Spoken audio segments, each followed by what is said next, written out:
नमस्कार कथा हृदय आउ एक अध्याय को स्वागत करुच्ची गोविंद चंद्र पंडा। दर्शक बंधु प्रति अध्याय भली एथर भी जड़े नुआ चेहरा नुआ अतिथि आम कार्यक्रम में सामिल होती।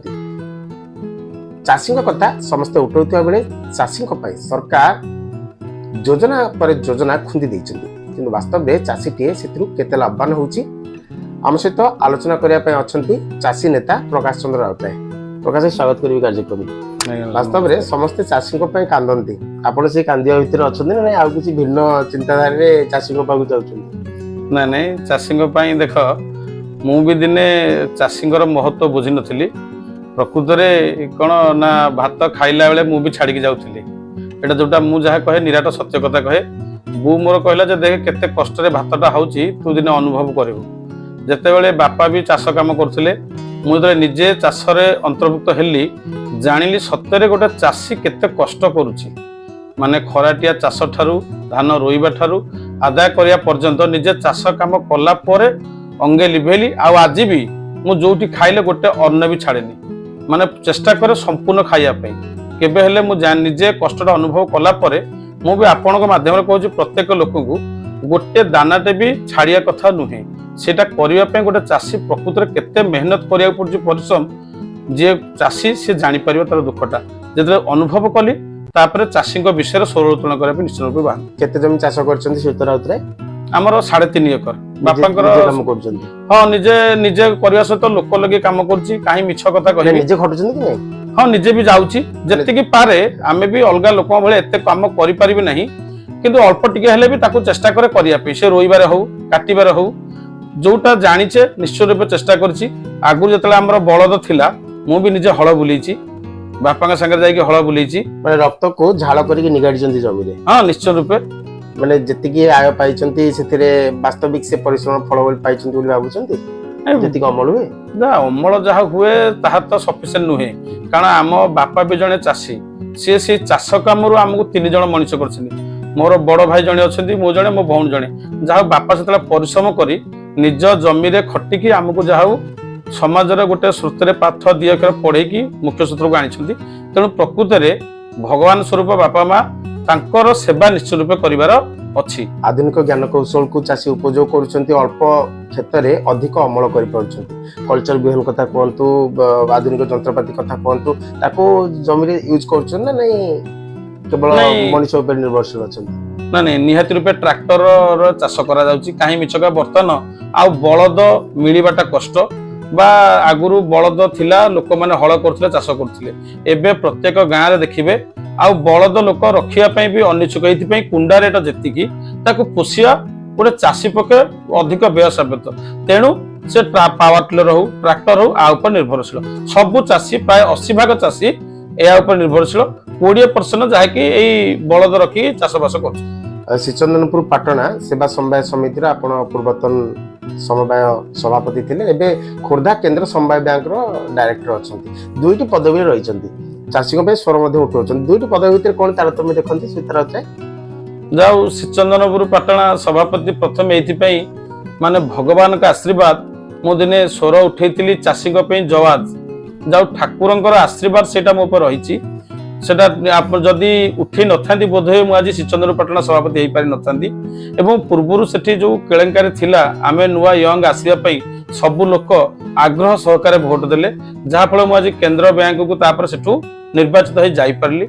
आ द्वारा केतोडी जिंस मो एरिया रो उपकार मो द्वारा जेतिकी संभव मो रूप निश्चित रूप चेष्टा करछि करिया पई केंद्र बैंक जहा ताहार जहा रहिछि मो एरिया बोलगड़ पई मु निश्चित रूप चेष्टा करी द्वारा कि आमे पाई पारलु एई विगत दिन रे जवादर आमे मरुडी पे बसतिलु पाई पारलु एवं मो एरिया रो प्रत्येक सोसाइटी रो जेतिक उन्नति करिया कथा कहिबिनी संपूर्ण कर देछि बोली अनेक आसर चेष्टा करछि ताको समाधान करिया पई कुआ जाय समवाय समिति जो पैक्स अछि दुर्नीतिर गंताघर बोली गोटे पटा को एकाधिक लोक लोन नियंती लक्षाधिक टका मध्ये लोन नियंती सेटा सत ना मिछ जोटा कहले वास्तविक मु मिछ कथा केबे कहिबि नाही पूर्वरु ताहा होउथिला सेही पट्टा रखिकी बाप नार होउथिला स्त्री नार होउथिला एबे किंतु ताहा हो नाही एबे सब ऑनलाइन हे जाईछि वर्तमान कृषक ओडिसा माध्यम रे प्रत्येक चाषी आउ ताहा नाही आगुरु होउथिला मु मना करिबि नाही कारण मु भी तो नुवा मु भी जानिनी मु 3 वर्ष लै समवायर सभापति हेली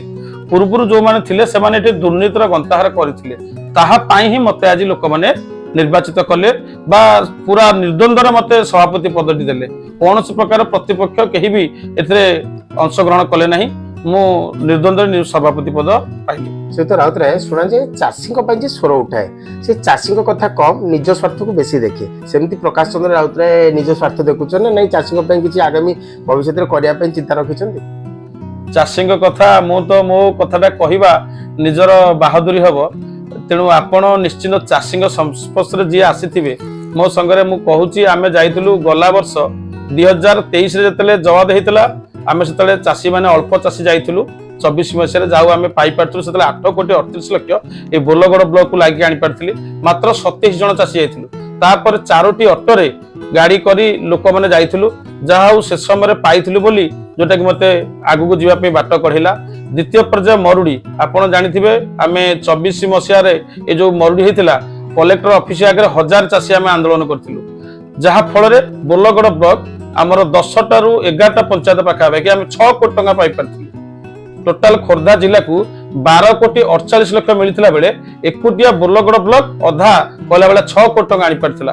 ଯାହା ହଉ ଆମକୁ ବିଶ୍ୱାସ କରି ମାନେ ମୋ ଉପରେ ଆସ୍ଥା ଭାର୍ଜନ କରି 1000ରୁ ଉର୍ଦ୍ଧ୍ୱ ଚାଷୀ ଯାଇପାରିଥିଲେ, ଯାହାକି ଚାଷୀଙ୍କ ପାଇଁ ସ୍ୱର ଉତ୍ତୋଳନ କରୁଛ ବୋଲି ସେମାନେ କହିପାରିବେ। ଆମେ ବି କହିବାଟା ଠିକ ହବନି। ଏଇ ଗଲା ଆମର ଗଜା ମରୁଡି, ଏଇ ଯୋଉ ଆମର ଏବେ ଗଲା ଖରିଫ ଧାନରେ ବର୍ଷା ହେଲା ବହୁତ ଲୋକଙ୍କ ଧାନ ଗଜା ହେଇଗଲା। ଯାହା ହଉ ବୋଲଗଡ଼ ବ୍ଲକରେ ଆମର ବଡକୁମାରୀ ପଞ୍ଚାୟତ ବାଙ୍କୋଇ ପଞ୍ଚାୟତ ଏବେ ବୋଲଗଡ଼ 19ଟା ପଞ୍ଚାୟତକୁ ପର୍ଯ୍ୟାୟକ୍ରମେ ପଇସା ଦିଆଯାଉଛି। କିଛି ପରିମାଣର ଇନପୁଟ ସବସିଡି ସେ 1000 ହଉ 1500 ହଉ 2000 ହଉ 5000 ହଉ ଚାଷୀ ମାନେ ପାଇପାରୁଛନ୍ତି।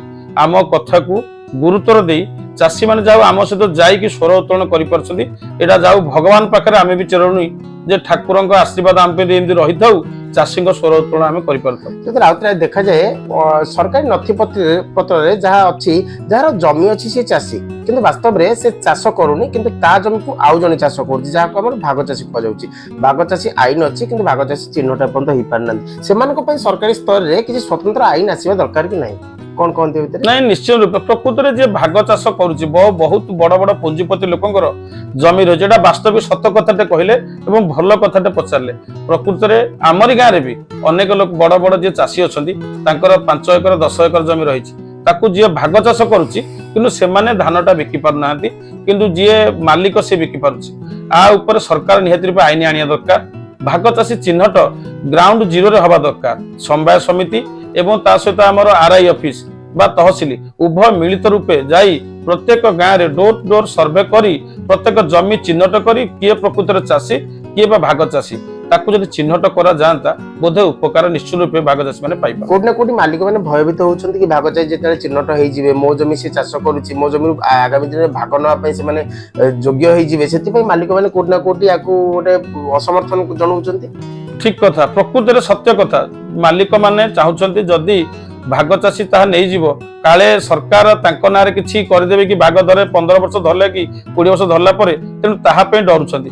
ସରକାର ଆ ଉପରେ ଗୋଟେ ମାନେ ନିଶ୍ଚିତ ରୂପେ ଆଣିବା ଦରକାର ଏମିତି ଗୋଟେ ଜିନିଷ ଯେମିତି କି ଯିଏ ଜମି ଭାଗ ଦଉଛି ସିଏ ବି ଦ୍ୱନ୍ଦ୍ୱ ଦୂର ହବା ଦରକାର, ଯିଏ ଭାଗ ଧରୁଛି ସେ ନିର୍ଦ୍ୱନ୍ଦ୍ୱରେ ଭାଗ ଚାଷ କରିବା ଦରକାର। କାରଣ ସରକାର କୋଟି କୋଟି ଟଙ୍କା କୃଷି ବଜେଟ ଆଣୁଛନ୍ତି ଆଉ କୃଷି ପାଇଁ ଅନେକ ଯୋଜନା କରିଛନ୍ତି।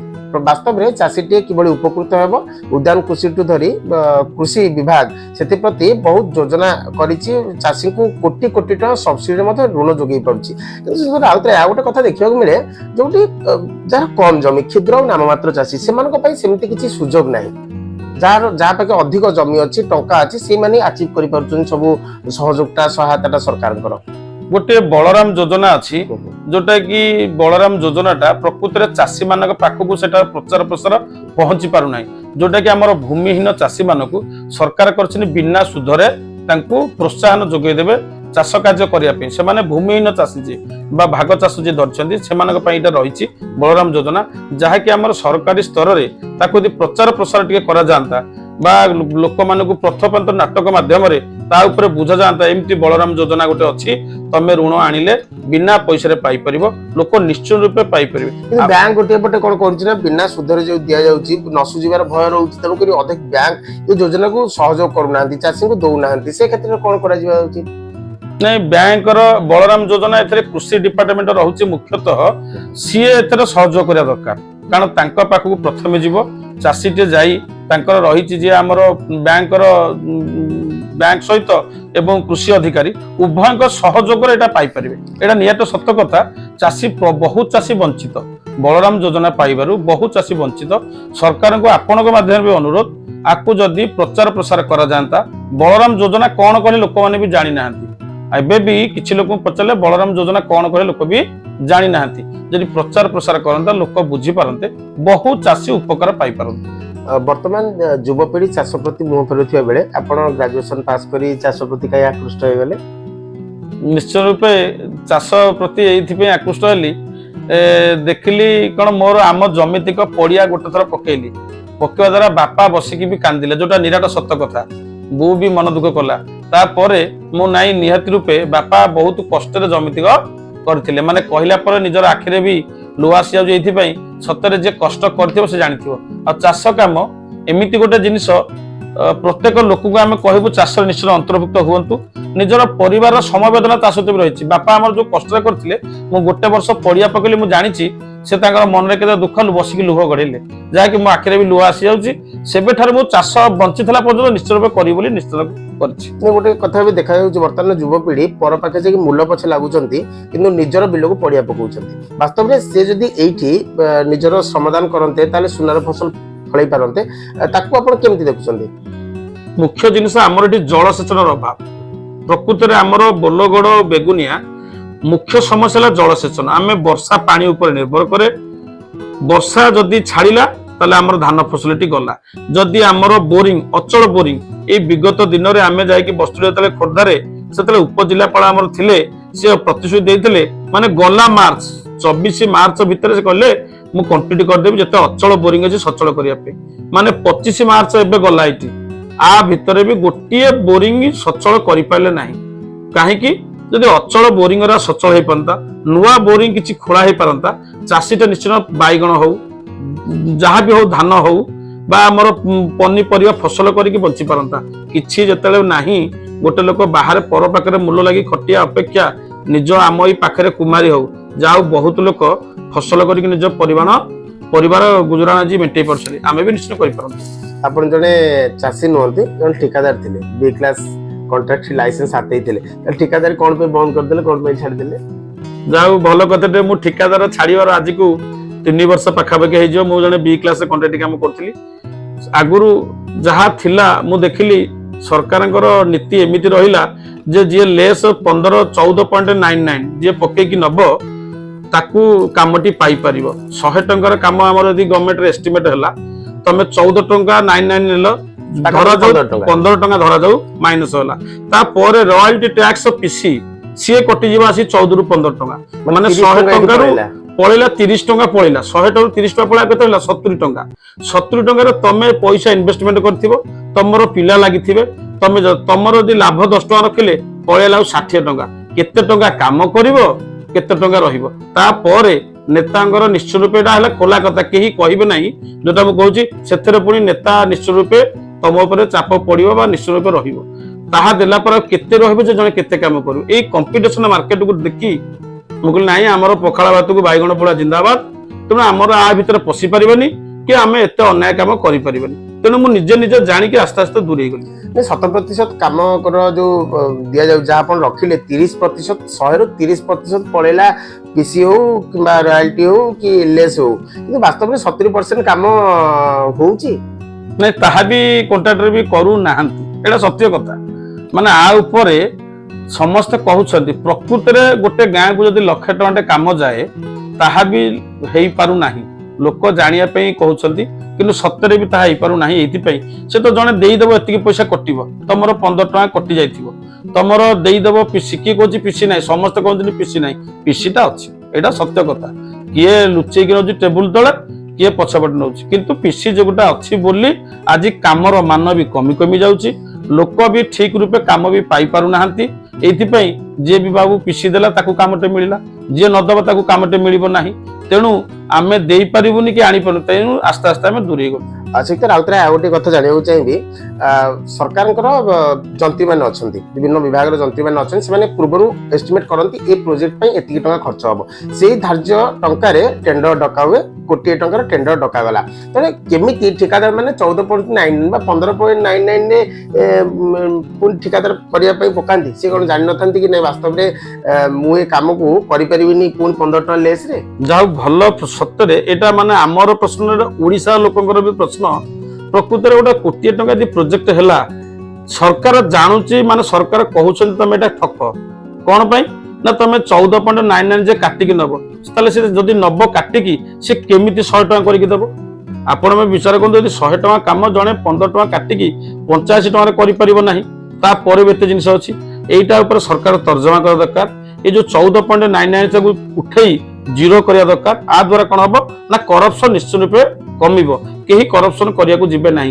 যদি জিরো রে সেইথরে টেন্ডর পকা যায় গুলারে যার উঠুছি উঠু সে কাম পায় কেবে সহজে ঠকিয়াকু জিব ନାହିଁ ନା ଆପଣଙ୍କ ଭଳି ଠିକାଦାର ମାନେ ଟେଣ୍ଡର ଯୋଉ 14.99 ପକଉଛନ୍ତି ସେମାନେ ଏଥିରୁ ବିରତ ରହିବା ଦରକାର ସେମାନେ ଆମେ ପକେଇବୁନି ଜିରୋ ଆମେ ସେଇ ଲେସ୍ ଦେନ୍ ଟଙ୍କା କି 2 ଟଙ୍କା ମାକ୍ସିମମ୍ ରେ ପକେଇବୁ সেটা ବି ଗୋଟେ ମାନସିକତା ରହିଲେ ସମସ୍ତଙ୍କ ଠିକାଦାର ମାନଙ୍କର ଏଇଟା ବୋଧେ ମାନେ ସମାଧାନ ହେଇପାରନ୍ତା ହଁ ଯୋଉଟା ଆପଣ କହିଲେ ଭଲ କଥା ଯଦି ଆମ ଭଳି ସମସ୍ତେ ଏଇପରି ଚେଷ୍ଟା କରନ୍ତେ ହନ୍ତା କିନ୍ତୁ ପ୍ରାୟ ଲୋକ ମାନେ କ'ଣ ରାତାରାତି ବଡ ଲୋକ ହବା ପାଇଁ ସେ ଠକାମି ଉପାୟ କରି କେମିତି ଆଗକୁ ପଳେଇବୁ ତାହା ଚେଷ୍ଟା କରୁଛନ୍ତି ଯଦି ସେମିତି କାହିଁ ଲୋକ ବର୍ତ୍ତମାନ ଦୁନିଆରେ ସତରେ ଖୁବ କମ ଲୋକ ମିଳିବେ ଯୋଉଟା କି ଭଲ ଲୋକ ଆମେ ବି କହିବା ନାହିଁ ଆମେ ଭଲ ଲୋକ ବୋଲି କିନ୍ତୁ ଖୁବ କମ ଲୋକ ମିଳିବେ ତେଣୁ ଦେଖ ଲୋକଙ୍କ ମତ ବା ଲୋକଙ୍କର ନିଜର ସେମାନଙ୍କର ନିଜର ନିଜସ୍ୱ ଇଏ ଆମେ କାହାକୁ ତ ଉପଦେଶ ଦେଇପାରି କହିପାରିବାନି ଯଦି ପ୍ରତ୍ୟେକ ଠିକାଦାର ଚାହିଁବେ କେହି ଟେଣ୍ଡର ପକେଇବେ ନାହିଁ ତାହେଲେ ସରକାର ନିଶ୍ଚିତ ରୂପେ ବୁଦ୍ଧି ଶିଖି ଯାଆନ୍ତି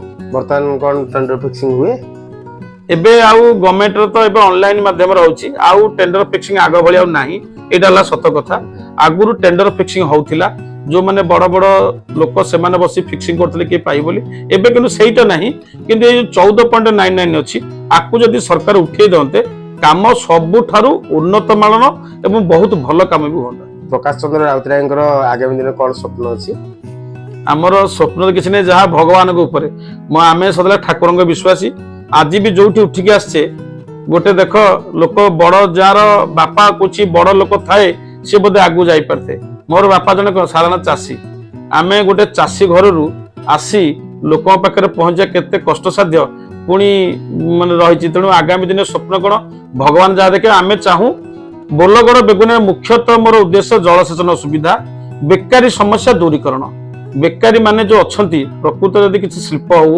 ବା ଏଇ ଜଳସେଚନ ମାଧ୍ୟମରେ ବେକାରୀ ସମସ୍ୟା ଦୂରୀକରଣ ହେଇପାରିବ ଯଦି ଆମେ ଅଚଳ ବୋରିଂ ସଚଳ କରିବା ନୂତନ ବୋରିଂ କିଛି ଖୋଳିବା ତାହେଲେ ପିଲାମାନେ ବୋଧ ହୁଏ କିଛି ଚାଷ କରିକି ନିଶ୍ଚିତ ରୂପେ ଅର୍ଥ ଉତ୍ପାଦନ କରିପାରିବେ ଏହା ଉପରେ ଆଗାମୀ ଦିନେ ଲଢେଇ ନିଶ୍ଚିତ ରୂପେ ଜାରି ରହିବ ଏଇ ଖୁବ କମ ଦିନ ଭିତରେ ମୁଁ ଏବେ କଲେକ୍ଟରଙ୍କୁ ଯାଇକି ଦେଖା କରିଥିଲି ଅଚଳ ବୋରିଂ ସଚଳ ଉପରେ ଆ ଉପରେ ଗୋଟେ ଦାବି ପତ୍ର ଦେବୁ ଏବଂ ଆନ୍ଦୋଳନକୁ ମଧ୍ୟ ଓହ୍ଲେଇବୁ ମାନେ ଚାଷୀ ଘରର ପୁଅ କେମିତି ଦାମୀ ଦାମୀ ଗାଡି ଚଢୁଛନ୍ତି ସାଧାରଣ ପ୍ରଶ୍ନ ଆସୁଛି ପ୍ରକାଶ ରାଉତରାୟ ଏତେ ଟଙ୍କା କୋଉଠୁ ଆଣୁଛନ୍ତି এইটা ଯୋଉଟା କହିଲେ ଅବଶ୍ୟ ମୋର ଗୋଟିଏ ବୋଲି ଗାଡିଟିଏ এই যে গাড়িটি বড় ভাই আমার হাই স্কুল টিচর অଛନ୍ତି যাହା ସିଏ ସଦାବେଳେ ବଡ ଭାଇ ତ ମାନେ ସିଏ ସମ୍ପୂର୍ଣ୍ଣ ରୂପେ କହିଲା ଭଳିଆ ମତେ ଏତେ ସହଯୋଗ କରନ୍ତି ଯୋଉ ମୁହୂର୍ତ୍ତରେ ମୁଁ ଯାହା ଖୋଜିଛି ତାହା ଯୋଗାଇ ଦେଇଛନ୍ତି ଏଇ ଯୋଉ ସମାଜ ସେବା କରିବାରେ ମୋ ପରିବାର ହଉ ଭାଇ ହଉ ବୋଉ ହଉ ବାପା ହଉ ସମସ୍ତେ ମୋ ପଛରେ ରହିଛନ୍ତି ଗୋଟେ ମହୋତ୍ସବଟେ କରୁଛେ 5 ଟଙ୍କା ହେଲେ ବି ମାନେ ଘର ଏଇ ଗଲାର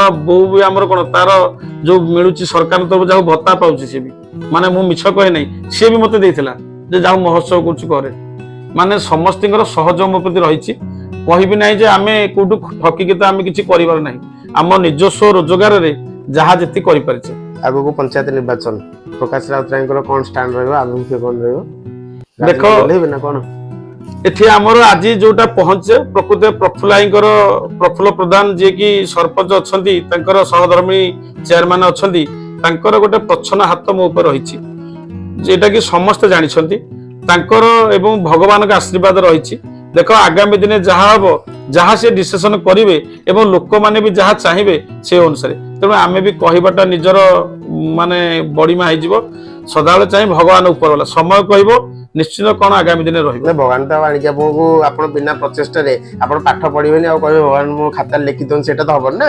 ଆପଣଙ୍କୁ କିଛି ପରିଶ୍ରମ କରିବାକୁ ପଡିବ, ଲୋକ ସମର୍ଥନ ଆପଣଙ୍କ ସପକ୍ଷରେ ରହିବା ଦରକାର। ଆପଣ କଣ ଚିନ୍ତା କରିଛନ୍ତି ରାଜନୀତି କି ପଞ୍ଚାୟତ ନିର୍ବାଚନ ଓହ୍ଲେଇବେ ନା ଆଉ କିଛି ଯୋଜନା ଅଛି ଆପଣଙ୍କର?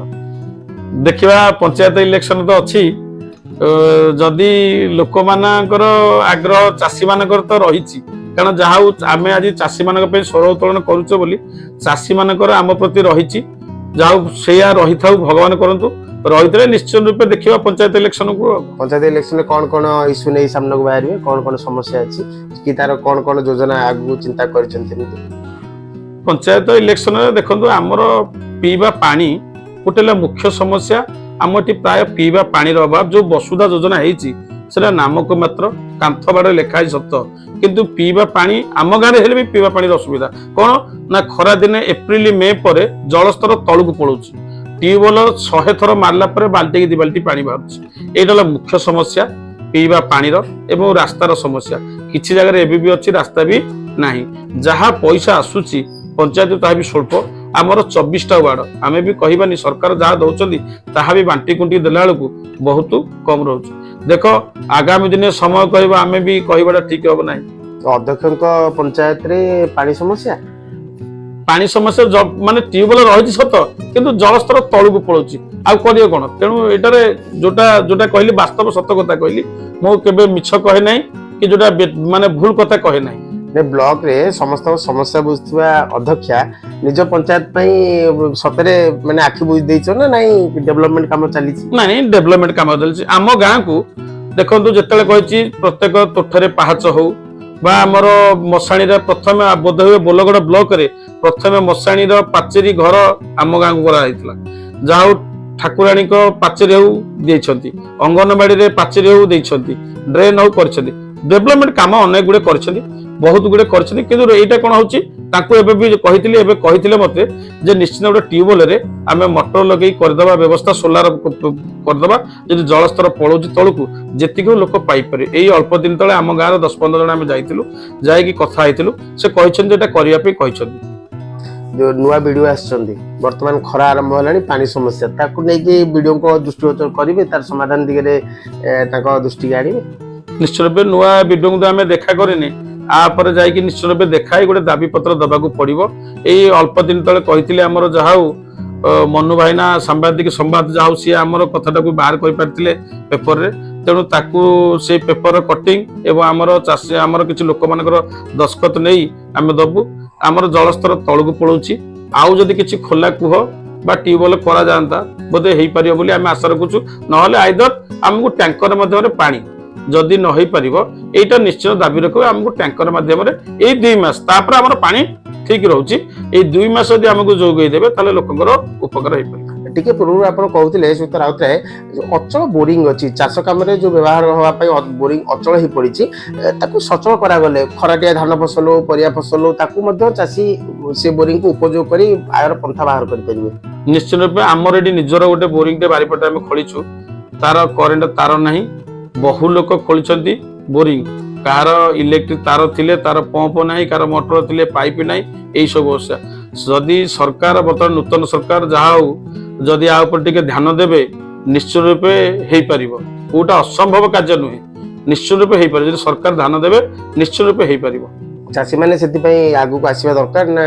ନାଇଁ, ଚାଷୀ ମାନେ ଆଗକୁ ଆସିକି ନାଇଁ, ଚାଷୀ ତ ହେଲା ମୁଖ୍ୟ। ଚାଷୀ ଯଦି ନ ଆସିବ ହବ କେମିତି? ନିଜର ଦୁଃଖଟା ଆଜି ପରିପ୍ରକାଶ କରି କହିଲେ ବୋଧହୁଏ କିଏ ଶୁଣିପାରିବ। ଆମର ଦୁଃଖ ହେଲା, ଆମର ଆଜି ଯୋଉ ବୋରିଂ ଅଚଳ ପଡିଛି, ଆମେ ଯଦି ନ କହିବା ଜାଣିବେ କେମିତି?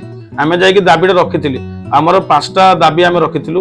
ମୁଖ୍ୟ ଦାବି ରଖିଥିଲୁ ଅଚଳ ବୋରିଂ ସଚଳ କରିବା, ଆମର ତାର ଇଲେକ୍ଟ୍ରିଫିକେସନ ଛାଡ଼ କରିବା, ଆମର ଜଳସେଚନର ସୁବିଧା କରିବା ଏବଂ ନୂତନ କେନାଲ କିଛି ଖୋଳିବା, ଯୋଉ କେନାଲ ଗୁଡିକ ଅଛି ପୁନରୁଦ୍ଧାର କରିବା, ପୋତି ହେଇଗଲାଣି ପୁନରୁଦ୍ଧାର କରିବା, ବନ୍ଧ ଗୁଡିକ ତାହାର ବି ପୁନରୁଦ୍ଧାର କରିବା। ଏଇ ଦାବି ଗୁଡିକ ଆମେ କଲେକ୍ଟର ପାଖକୁ ଦେଇଥିଲୁ, ଆଗାମୀ ଦିନରେ ଯାଇକି ଦବୁ।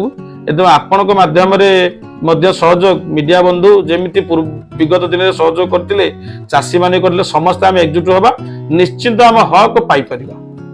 ଦର୍ଶକ ବନ୍ଧୁ, ପ୍ରକାଶ ଚନ୍ଦ୍ର ରାଉତରାୟ କେବଳ ଚାଷୀଙ୍କ ପାଇଁ ସ୍ୱର ଉଠାଉନାହାନ୍ତି, ବରଂ ଯୋଉ ଚାଷୀଟି ଅସୁବିଧାରେ ପଡିଛି ତା ଦୁଆରେ ଯାଇକି ଠିଆ ହେଉଛନ୍ତି। ଯୋଉଠି ରାଜନେତା ମାନେ ପଛଘୁଞ୍ଚା ଦିଅନ୍ତି ବା ସହଯୋଗର ହାତ ବଢାନ୍ତିନି ସେଠି ପ୍ରକାଶ ଚନ୍ଦ୍ର ରାଉତରାୟ ଠିଆ ହୁଅନ୍ତି। ବିଗତ ଦିନରେ ଆମେ ଦେଖିଛୁ ବିଭିନ୍ନ ଗଣମାଧ୍ୟମରେ ଯାହାର କଳିଗଦା ଟିକେ ପୋଡ଼ିଯାଏ କିମ୍ବା ଧାନର କ୍ଷତି ହୁଏ ସେଠି ପ୍ରକାଶ ଚନ୍ଦ୍ର ରାଉତରାୟ ଠିଆ ହୁଅନ୍ତି ଆଉ ନିଜ ବଳ ସମ୍ମତ ତାଙ୍କୁ ସହଯୋଗ କରନ୍ତି। ଏଇଟା କେମିତି ଗୋଟେ ନିଆରା କନସେପ୍ଟଟା କାହିଁକି ଏମିତି?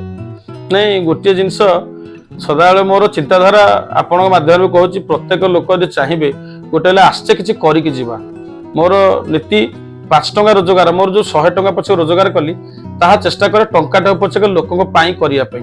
ମୋ କାନରେ ଯେତେବେଳେ ପଡିଛି ଚାଷୀଙ୍କ ବିଷୟରେ, ଏଇ ଗୋଟେ ପଡିଥିଲା ମାନେ କଳେଇ ଗଦା ପୋଡ଼ିଯିବାଟା ଆମର ଲୋକନାଥ ସାହୁ, ତା ଘର ଆମର ଡାବରଧୁଆ ପାଟଣାରେ।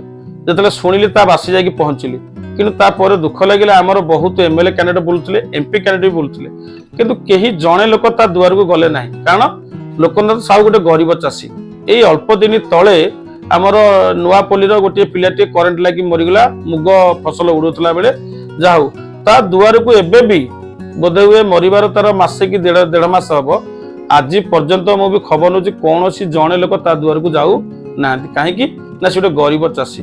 ଯଦି ଜଣେ ଭଲ ଲୋକ ବା ଧନୀ ଲୋକ ମୁଦି ପିନ୍ଧା ଲୋକ ତା ଦୁଆରକୁ ନେତା ଯିବେ, ଖାମ୍ ଭିତରେ ପଇସା ଦେଇକି ଆସିବେ, କିନ୍ତୁ କୌଣସି ଗରିବ ଚାଷୀ ପାଖକୁ ଯାଆନ୍ତି ନାହିଁ। ଆମେ କରୁଛେ ବୋଲି କହୁନାହିଁ, ଆ ଦ୍ୱାରା କଣ ଯଦି 5 ଜଣ ଲୋକ ଯାଆନ୍ତି ତାକୁ ଯଦି 500 କି 1000 ଦିଅନ୍ତି କିଛି ନହେଲେ ତା ଦୁଃଖଟା ଲାଘବ ହେଇ ପାରିବ। ଆମେ କହୁନା ଆମେ ଦେଉଛେ ବୋଲି, ଆମେ ବି ଜଣେ ଚାଷୀ ଲୋକ, ଆମେ ତା ଦୁଃଖଟା ବୁଝୁଛେ ବୋଲି ଆମ ଦ୍ୱାରା ଯେତିକି ସମ୍ଭବ ତା ପାଖରେ ଯାଇକି ପହଞ୍ଚିକି ଆମେ ଦେଇପାରୁଛେ।